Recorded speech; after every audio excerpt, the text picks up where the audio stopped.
Sebelumnya, Assalamualaikum warahmatullahi wabarakatuh. Perkenalkan, nama saya Zulfardita dari kelas S1 Akuntansi Reguler Pagi. Di sini saya akan menjelaskan materi kelima, pertemuan keempat. Di sini ada perusahaan Sonrock CO yang itu menjual obligasi senilai 800 9% 10 tahun pada tanggal 1 Januari 2017. Obligasi tersebut bertanggal pada 1 Januari 2017 dan membayar bunga pada tanggal 1 Januari. Obligasi tersebut dijual pada harga 105. Instruksinya di sini kita disuruh untuk menyiapkan jurnal untuk pencatatan penerbitan obligasi pada tanggal 1 Januari 2017. Yang kedua, pada tanggal 31 Desember 2017, jumlah premi obligasi yang diamortisasi adalah 4.000. Tunjukkan penyajian laporan posisi keuangan kewajiban obligasi pada tanggal 31 Desember 2017.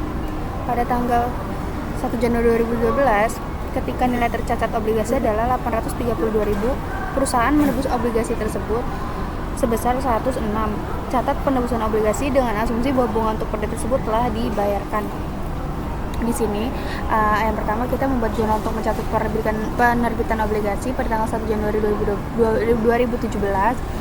Diketahui nominal obligasinya sebesar 800.000, bunganya 9%, harga penerbitannya 105, jangka waktunya 10 tahun. Ada jurnal penerbitannya. Yang pertama, date-nya tanggal 1 Januari 2017, cashnya sebesar 840.000 di debit, bonds payable-nya sebesar 800.000 di kredit, premi on bonds payable sebesar 40.000 di kredit. Pada tanggal 1 Januari 2017 terjadi tanggal penerbitan pada bulan tersebut. Nah, pembayaran bunganya itu setiap tanggal 1 Januari. Caranya gimana? Caranya 800.000 dikali 105% sama dengan 840, dimasukin ke debit, jurnalnya masukin akun cash, terus premi on bonds itu sama dengan selling value dikurang bonds nominal value. Untuk mengisi premi on bonds di sini caranya adalah 840.000 dikurang 800.000, di sini 40.000 masuk ke premi on bonds. Sedangkan bonds payable-nya itu dari nominal obligasinya langsung masuk ke kredit 800.000. Lanjut pada tanggal 30 ke instruksi yang B.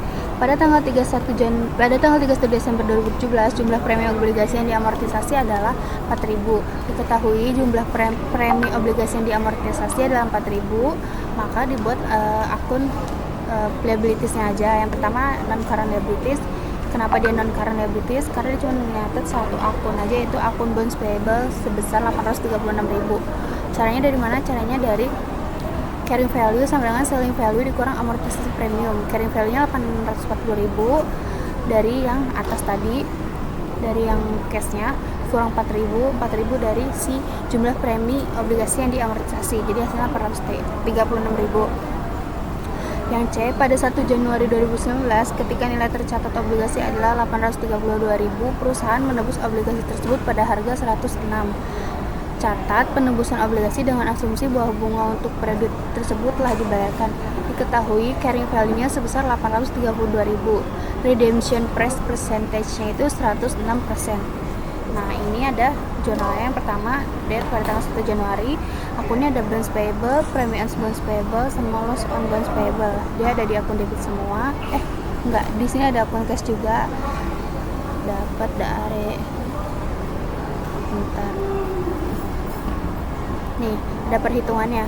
Total amortisasi premium 2019 itu amortisasi pada tahun 2017 dikali redemption date-nya dari 2017 sampai 2019. Kenapa 2017 sampai 2019? Karena dia 2 tahun, 2017, 3 tahun, 2017, 18, 19.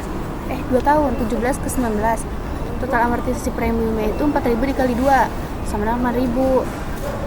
Remaining premium sama dengan original premium dikurang total amortised premium. Remaining premiumnya 40.000 dikurang 8.000 sama dengan 32.000. Masuk ke premi on bonds payable, debitnya 32.000.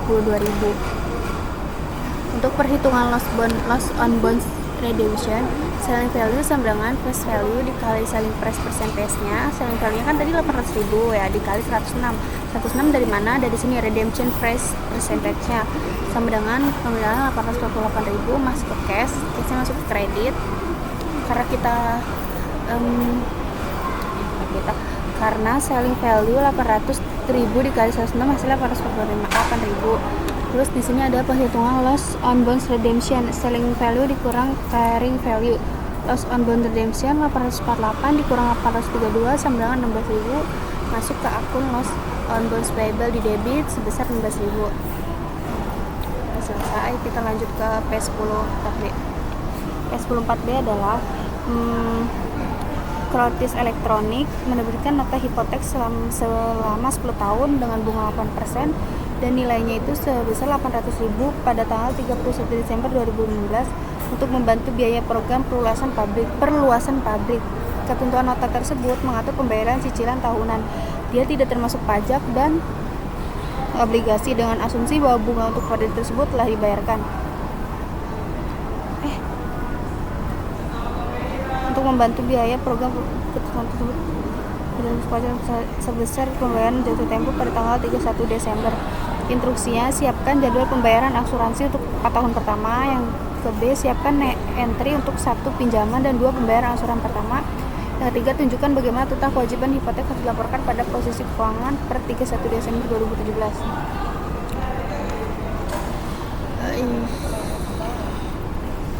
Yang pertama, siapkan jadwal pembayaran angsurannya itu untuk 4 tahun pertama. Diketahui mortgage-nya 800.000, interestnya 8%, jangka waktunya 10 tahun, cicilannya sebesar 119.224.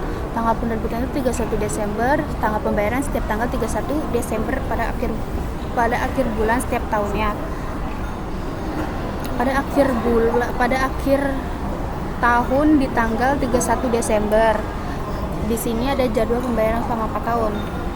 Ada akun interest period, cash payment, interest expense, reduction of principal balance, issue date tanggal 1, 2, 3, dan 4. Karena nominalnya 800.000, kita masukin ke sini, masukin 800, cash paymentnya 119, tiap tahunnya itu akan sama nominalnya, interest expense-nya dari 864.000, yang kedua 59582, yang ke 354810, 4957.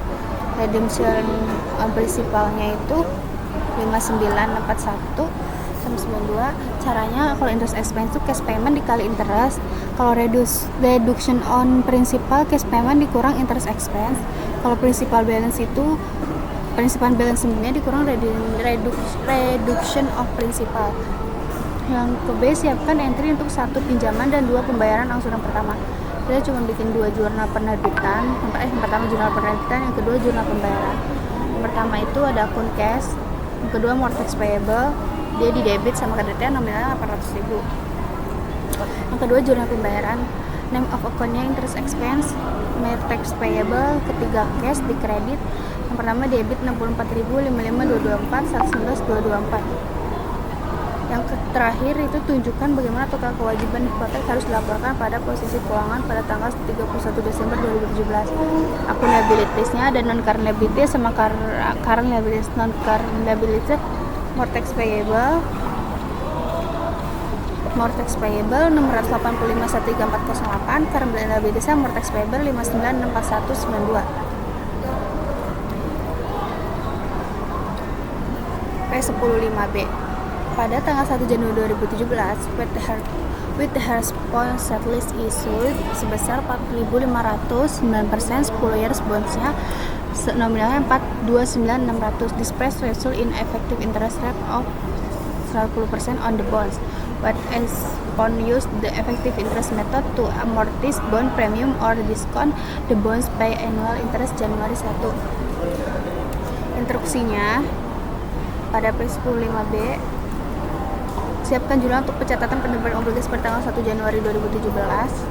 Yang kedua,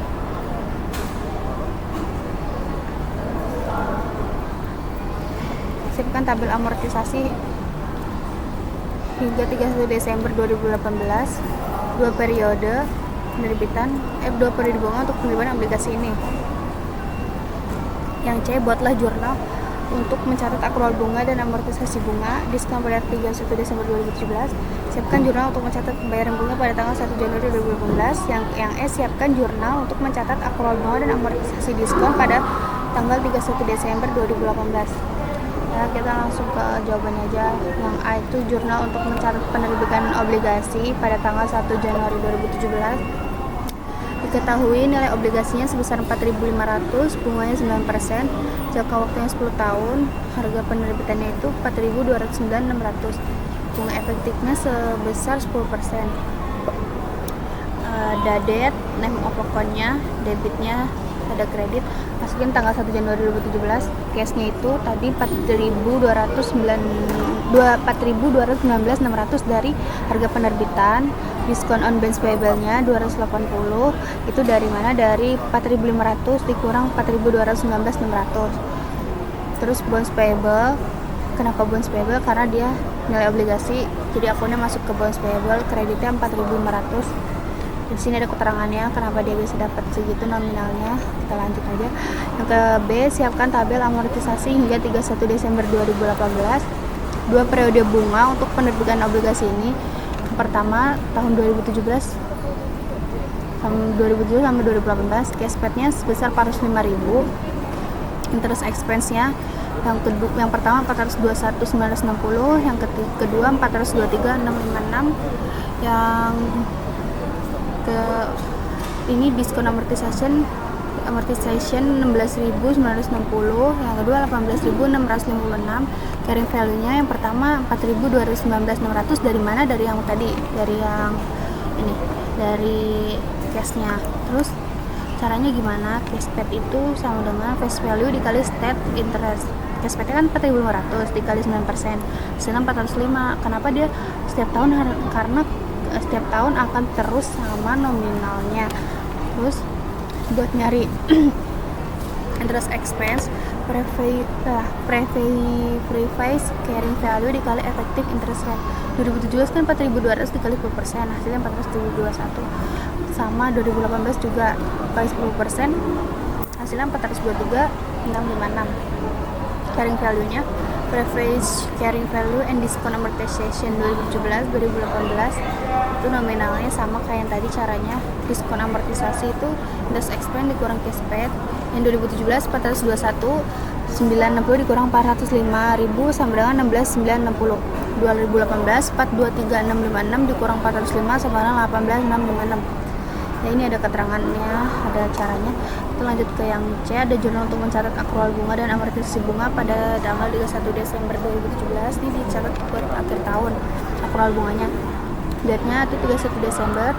Masukin interest expense, diskon on goods payable, interest payable, debitnya 421.960, kreditnya 16.960 sama 405.000. Caranya yang interest expense 4.219.600 dikali 10%, hasilnya 421.960 masuk debit.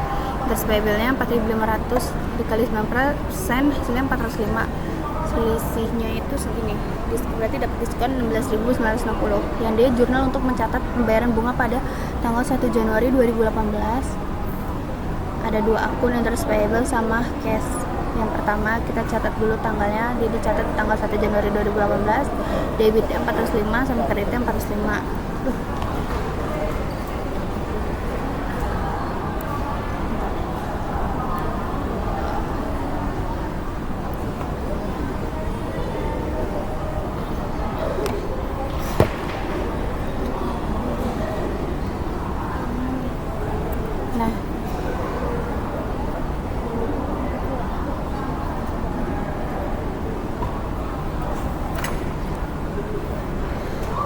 Maaf tadi ada kendala sebentar.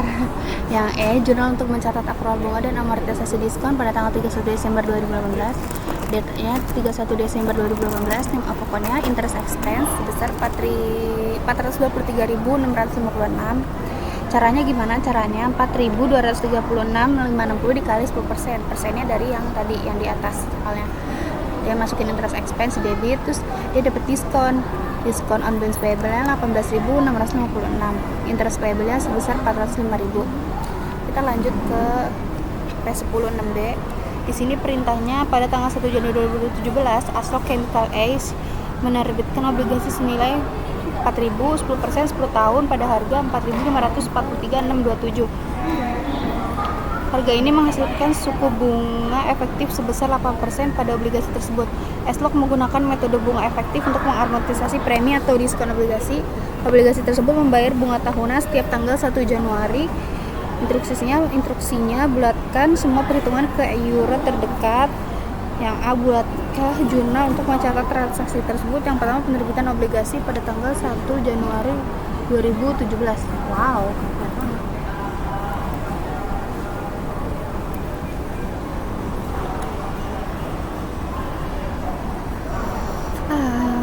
Penerbitan obligasi pada tanggal 1 Januari 2017, nominalnya masih sama, cash, bonds payable, sama premi on bonds payable. Ini ada keterangannya segini dari mana? Dari sini. Yang kedua, akrual bunga, premi, sama akunnya interest expense, premium on payable, interest payable. Dapat dari mana? Dari interest expense itu rumusnya cash dikali efektif interest. 4.543,627 dikali 8%, dan 363,490. Amortisasi premium, interest payable dikurang interest expense, 400.000 dikurang 363 dari mana? Dari sini tadi, dari hasil cash, dari hasil interest expense-nya itu dikurang hasilnya 36,510. Interest payable-nya bonds payable dikali interest, 4.000 dikali 10%, hasilnya 400.000. Yang ketiga, pembayaran bunga pada tanggal 1 Januari 2018, date-nya itu 1 Januari, interest payable cash-nya 400.000, dikredit juga 400.000. Akrual bunga dan amortisasi premi pada tanggal 31 Desember 2012, date-nya 31 Desember 2018, akunnya interest expense, bonds payable, interest payable, sama interest expense dapat dari mana? Dari 4.543 dikurang 36,510.